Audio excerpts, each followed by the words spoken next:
আসসালামু আলাইকুম গাইস। আজ দেখাচ্ছি আলু মাংস দিয়ে কচুরি। খেতে খুবই সুস্বাদের। আমরা এখানে ময়দা দিয়ে রুটি বানিয়ে নিচ্ছি, আর আলু আর মাংস কুচি কুচি করে কেটে এটা রান্না করে নিয়েছি। এটা আপনি আপনার স্বাদ অনুযায়ী করবেন। কেউ ঝাল করতে পারবেন, কেউ কম ঝাল করতে পারবেন, সেটা আপনার ইচ্ছা। আমার নাতিনকে নিয়ে বানাচ্ছি।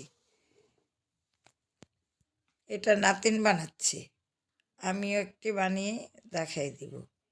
খুবই সুস্বাদের আলুর কচুরি। এটার নাম দিয়েছে আলুর কচুরি। আসলে কিন্তু এটার ভিতরে দেওয়া হচ্ছে আলু এবং মাংস। তবে আমি বলতেছি আলু মাংসর কচুরি। এটা আমি বানাচ্ছি। খেতে কিন্তু খুবই সুস্বাদু হয়েছে। আপনারা বাসায় একবার হলেও বানাইয়া ট্রাই করে খেয়ে দেখবেন।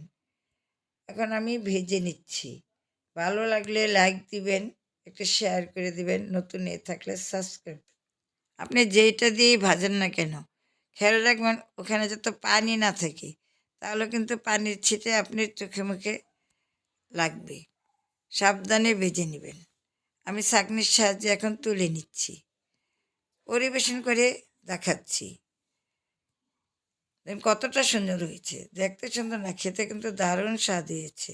তাই ভালো থাকুন, সুস্থ থাকুন, এই কামনাই করি বিদায় নিচ্ছি। আল্লাহ হাফেজ।